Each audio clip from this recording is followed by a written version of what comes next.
রাত গভীর, নিস্তব্ধতা চারপাশে। সবাই ঘুমিয়ে পড়েছে, কিন্তু তার ভ্রু ভাসছিল না।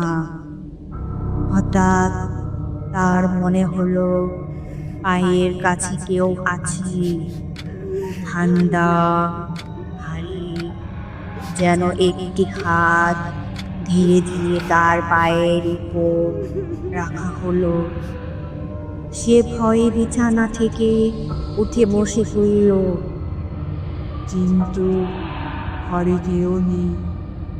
তবু স্পষ্ট অনুভব করল পায়ের কাছে সেই হাত এখনো আছে।